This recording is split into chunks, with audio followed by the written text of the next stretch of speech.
Joined now by D-back skipper Torey Lovullo. And Torey, look, how many years total in baseball for you? Oh my gosh.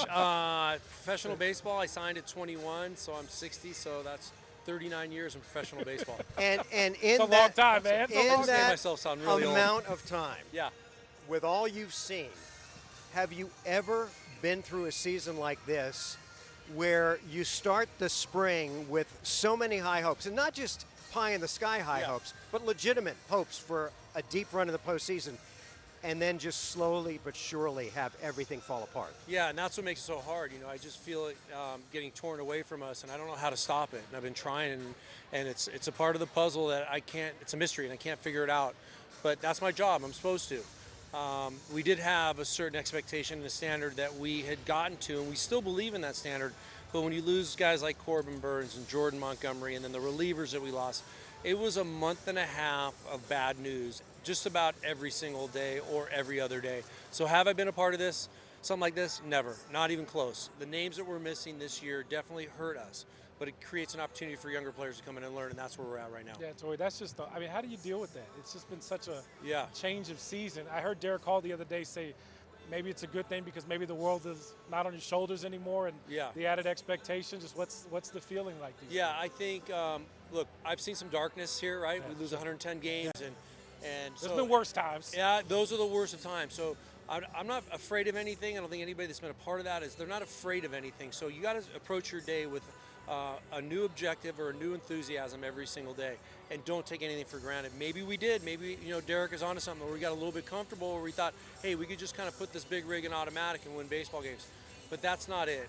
The team across the way is waiting to beat us just as badly as we want to beat them.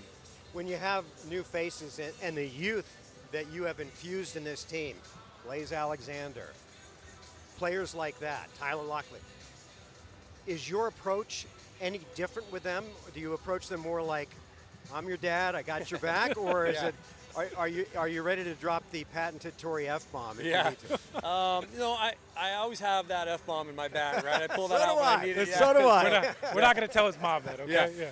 But I think, you know, I want to create a culture and some continuity and some camaraderie inside of the clubhouse, and then it's up to them too. They have responsibility to get to know one another and play together and understand what it's like to get it out in one specific game plan together.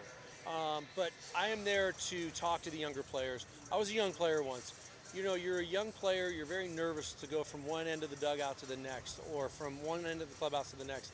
I like players that are comfortable, not complacent, but comfortable in their own environment, and that's what I try to create. Speaking of young players, when are we going to see Jordan Lawler?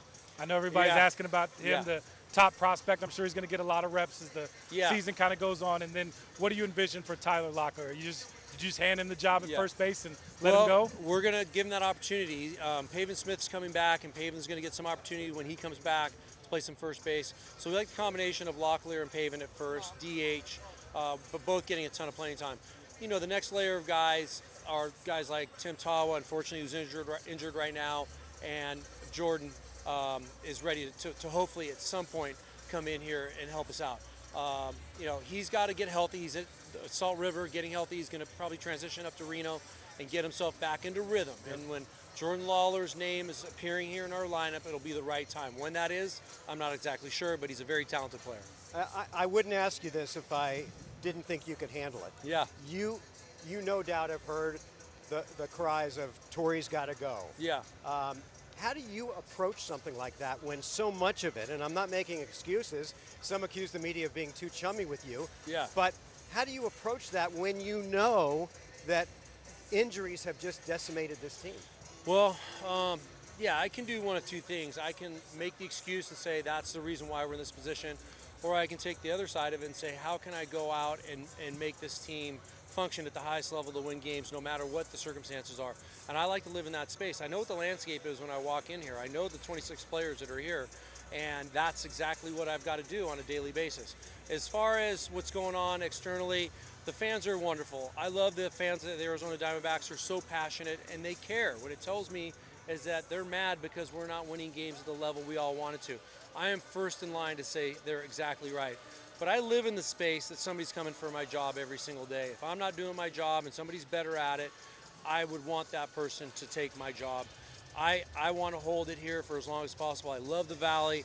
I've made it my home. I want to retire an Arizona Diamondback and win several championships. So if I'm already comfortable living in that space and somebody wants my job, I'm going to be at my absolute best. And I got to be at my best for these players every day. If I worry about the things that I can't control, I'm not here for them and I'm not present. I just want to be present every day. A lot of guys in your position would say, oh, you know what, I tune it out. I didn't even know that they were saying that. Yeah. You know. Yeah. And at some level, it's got to hurt. Yeah, it does. You know, there's a couple guys in the back of the dugout the other night that were screaming at me, and I hear it. I mean, there's probably 1,000 fans left in this area because we were losing. And yeah, it hurts, you know, but they have the freedom to speak and say whatever they want. Yeah. I just wish if they get into my mind and my body, they'd understand what I'm thinking through those decisions that I'm making. I'm not trying to make decisions to lose games. I want to win everything that I do. But yeah, it hurts. It definitely hurts.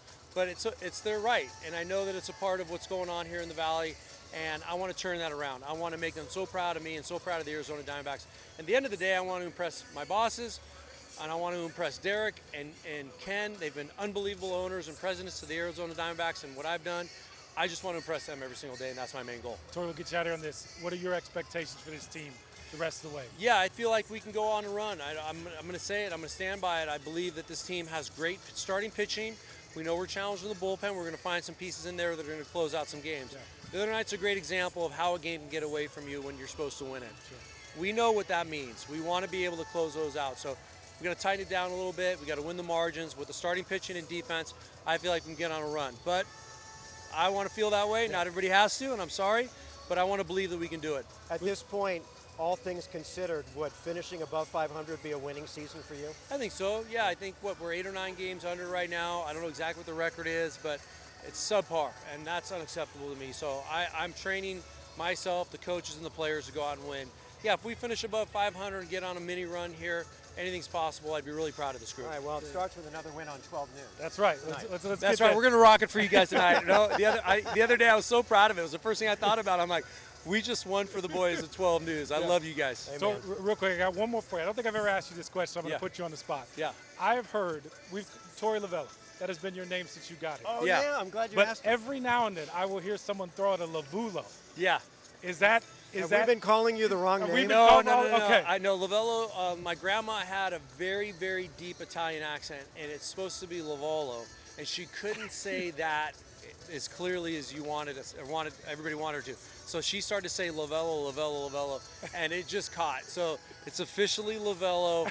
Phonetically, it doesn't sound anything like that or look anything like that, but I'll answer to anything these days. So what's it supposed to it's supposed to be Lovullo. Lovullo. Yeah, but my heavy accented grandmother, who was born and raised in Italy, could not say it properly. So Lovullo is how she started to say it. We should go back to the old country with you sometime. Oh, I would love that. That would be unbelievable. Yeah, a lot of fun. There we go. Vacation. Good to see you, man. Get a sweep this weekend. All right, thanks guys. Appreciate the time. Guys, back to you.